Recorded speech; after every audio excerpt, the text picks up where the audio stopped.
نچلے لب پر اپنی شدتیں لٹاتا وہ اس کے بلائی لب پر جھکا، اس کے ہونٹوں کی نرماہٹ کو محسوس کیے اس کی شدت میں اضافہ ہوا۔ وہ شدت سے اس کے ہونٹوں کو چھوتے بالکل مدہوش ہو چکا تھا۔ نیہا جو اس کے نام گام لمس میں خود بھی کھو رہی تھی، اس کی شدت بڑھنے پر اس کا سانس رکنے لگا۔ اس نے سکندر کے کندھے پر دباؤ ڈالتے خود سے دور کرنے چاہا، لیکن وہ پیچھے ہونے کی بجائے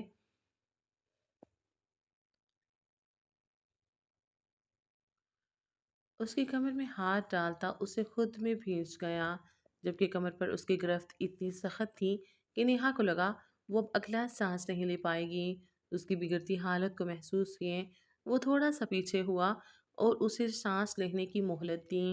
جیسے ہی اس کا سانس تھوڑا بحال ہوا وہ دوبارہ اس کے لبوں پر جھکا۔ سالوں کی تشنگی تھی جو ایک بار میں کہاں ختم ہونے والی تھی۔ نہ جانے کب سے وہ اس دن کا انتظار کر رہا تھا۔ ہر روز اپنی محبت کو اپنے سامنے دیکھنا اور اسے بنا چھوئے بنا محسوس کیے اس سے دور رہنا کتنا بڑا ظلم تھا، کوئی سکندر خان سے پوچھتا۔ اسے ہر ایک دن اور ہر ایک رات کانٹوں پر گزاری تھی، اور کبھی اسے چھونے کی تشنگی اس قدر بڑھ جاتی تھی کہ وہ اسے ڈانٹ بھی دیتا تھا، جس کا ملال اسے خود بھی ہوتا تھا، لیکن وہ خود بھی بس تھا۔ لیکن آج جب وہ اس کی ہو چکی تھی تو خود پر قابو رکھ پانا اس کے لیے مشکل تھا۔ نہ جانے کتنی دیر وہ اس کے لبوں پر جھکا رہا، اپنی پیاس بجھا رہا تھا۔ جب بھی اس کا سانس اکھڑتا پیچھے ہو جاتا اور پھر جیسے ہی اس کا سانس بحال ہوتا واپس اس کے لبوں کو اپنی دسترس میں لیتا۔ نیہا نڈھال ہو چکی تھی، وہ مکمل اس کے رحم و کرم پر کھڑی تھی۔ کچھ ہی منٹوں میں وہ اسے بالکل نڈھال کر چکا تھا، اس کے لبوں کو دانتوں سے دباتا اور پھر ہلکا سا چھوتا پیچھے ہوا۔ اس کے پیچھے ہوتے ہی نیہا نے گہرا سانس بھرا اور شکایتی نظروں سے اس کی جانب دیکھا۔ سکندر ہلکا سا مسکرایا۔ کیسی لگی میری مبارک؟ لہجہ شریر تھا، بہت ہی کوئی گھٹیا۔ نیہا نے اسے خود سے دور دھکیلنا چاہا، جس پر سکندر کی مسکراہٹ مزید گہری ہوئی۔ ابھی تو میں نے گھٹیا کوئی حرکت کی ہی نہیں۔ اگر گھٹیا کوئی حرکت انجام دے دی تو تم تو بے ہوش ہی ہو جاؤ گی۔ نیہا نے آنکھوں کو چھوٹا کیے اسے گھورا۔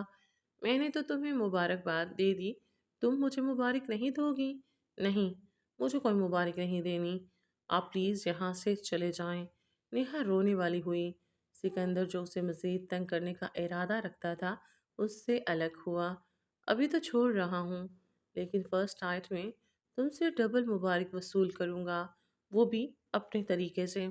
اس کے سرخ ہوئے گالوں پر باری باری پیار کرتا، اسے ایسے ہی ششدر چھوڑتا اس کے کمرے سے نکل گیا۔ پیچھے بھاگ کر نیہا نے دروازہ بند کیا، کہیں دوبارہ نہ آ جائے۔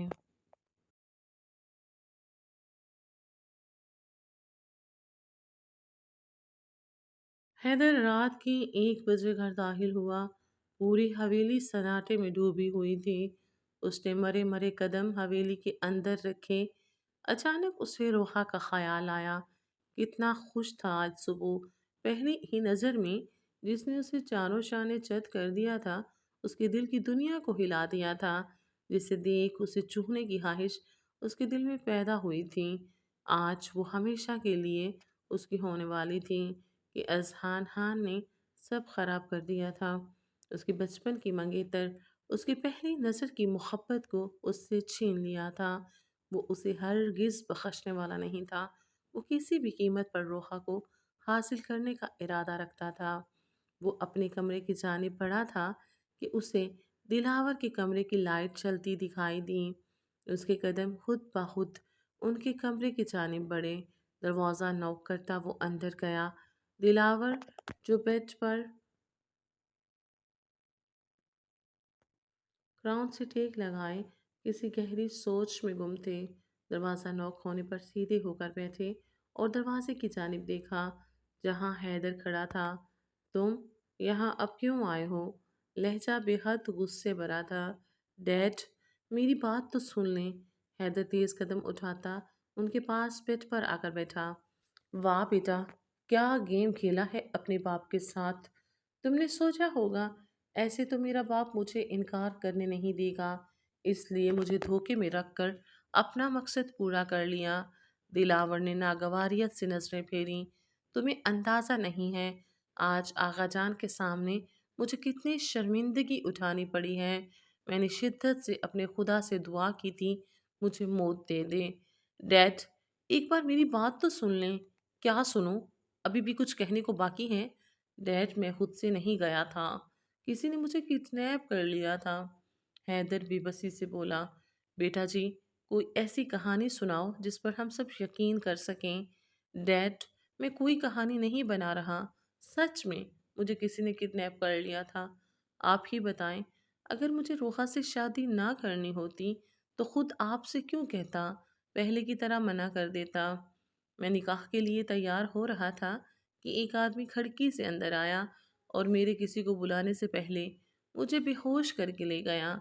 جب مجھے ہوش آیا تو میں نے خود کو ایک اندھیرے کمرے میں پایا تھا۔ میں نے بہت کہا کہ مجھے جانے دو، لیکن انہوں نے میری ایک نہ سنی، اور کچھ دیر پہلے ایک آدمی آیا اور مجھے یہ کہہ کر رہا کر دیا کہ میرے آدمیوں سے غلطی ہو گئی، انہوں نے غلط آدمی کو اٹھا لیا تھا۔ حیدر نے سچ جھوٹ ملا کر دلاور کو بتایا۔ دلاور کو یقین تو نہیں ہو رہا تھا، لیکن حیدر کی حالت دیکھ انہیں کہیں نہ کہیں اس کی بات سچ بھی لگ رہی تھی، جس کا پتہ وہ آغا جان کو بتا کر ہی لگا لیتے۔ جو کچھ بھی ہوا ہو، لیکن اب سب ختم ہو گیا ہے۔ ہماری مہمانوں کے سامنے جو بے عزتی ہونی تھی ہو گئی، اب تم کچھ بھی کہو، کیا فرق پڑتا ہے؟ لیکن ڈیڈ، میں نے یہ جان بوجھ کر نہیں کیا، اس میں میرا کیا قصور ہے؟ ایک پل کے لیے میں مان بھی لوں تو اب کیا ہو سکتا ہے؟ روحا بیٹی کا نکاح اذہان سے ہو چکا ہے، اب تم آزاد ہو، اب تمہیں جس سے شادی کرنی ہے تم کر سکتے ہو۔ ڈیڈ، مجھے روحا سے ہی شادی کرنی ہے۔ تمہارا دماغ خراب ہو گیا ہے، اب وہ کسی کی بیوی ہے، اب یہ ناممکن ہے۔ ڈیڈ، کچھ بھی ناممکن نہیں، روحا بچپن سے میری منگیتر ہے، آپ اذہان سے بولیں اسے طلاق دے دے، پھر میں روحا سے شادی کر لوں گا۔ دلاور نے حیران نظروں سے حیدر کی جانب دیکھا، جو کل تک اس رشتے سے انکاری تھا، آج بچپن کے رشتے یاد کرواتا، اتنا بڑا گناہ ان سے کروانا چاہتا تھا۔ ایسا اب ناممکن ہے، اذہان کبھی روحا کو نہیں چھوڑے گا، اور نہ میں کوئی ایسی ویسی بات کروں گا، اور تم بھی اس بچے کا خیال اپنے دل سے نکال دو، اب وہ کسی اور کی عزت ہے، اور خان حویلی والے کسی کی عزتوں پر نظر نہیں رکھتے۔ چلو اب جا کر آرام کرو، صبح بات کرتے ہیں۔ دلاور اس کا کندھا تھپ تھپاتے لیٹ گئے۔ حیدر نے سخت نظروں سے ان کی جانب دیکھا اور دماغ میں کئی سوچیں سوچتا وہاں سے نکل گیا۔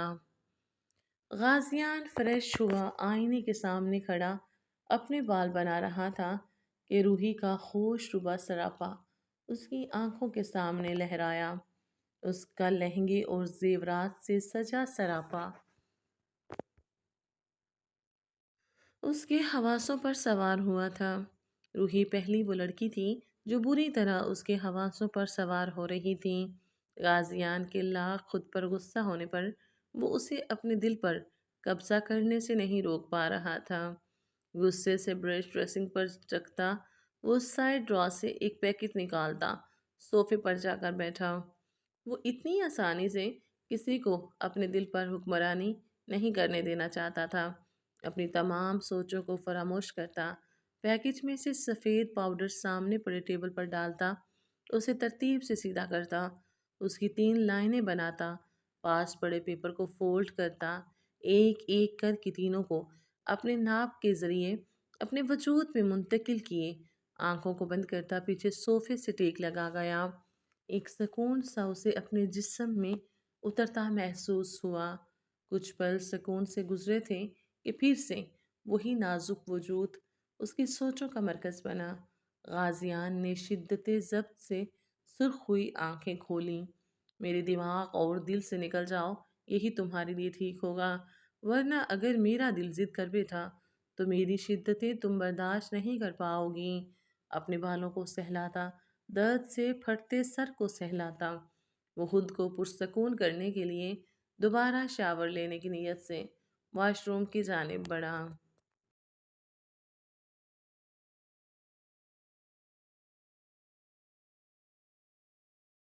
صبح سب ناشتے کی ٹیبل پر موجود ناشتہ کر رہے تھے، جبکہ نیہا اور روحا سکندر اور اذہان کی موجودگی پر نظریں جھکائے اپنی اپنی پلیٹ پر چھکی ہوئی تھی۔ سکندر نے نیہا کی جانب دیکھنے سے گریز ہی کیا تھا۔ وہ نہیں چاہتا تھا اس کی وجہ سے نیہا کو کسی کی باتیں سننے کو ملیں، جبکہ اس کے برعکس اذہان کی نظریں روحا پر ہی ٹکی ہوئی تھیں۔ اسے لوگوں کی کوئی پرواہ نہیں تھی۔ وہ اپنی کرنے والا، اپنی مرضی کا مالک تھا، اور اگر کوئی اسے کچھ کہتا تھا وہ اسے ایسا جواب دیتا تھا کہ سامنے والا پچھتاتا تھا کہ اس نے اس سے بات کی ہی کیوں۔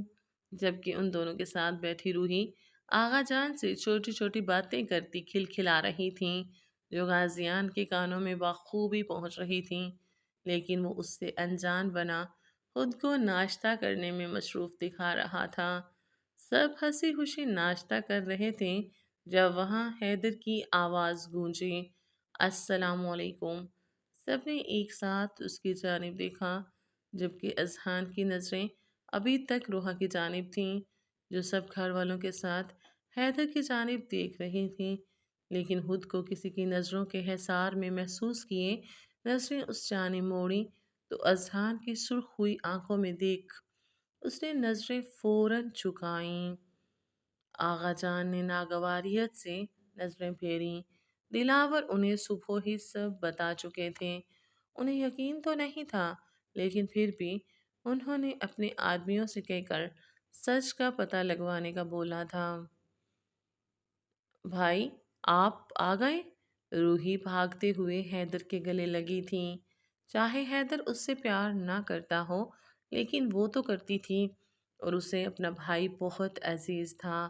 غازیان نے پرشوق نگاہوں سے اس کے مسکراتے چہرے کو دیکھا تھا۔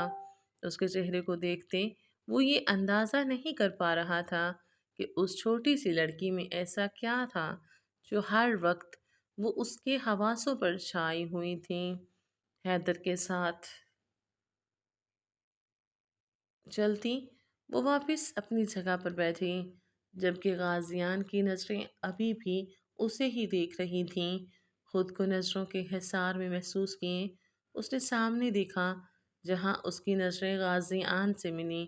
اس نے ایک آئی برو اچکائے اس سے خود کو دیکھنے کی وجہ پوچھی، جس پر نہ چاہتے ہوئے بھی غازیان کے لب ہلکے سے مسکرائے۔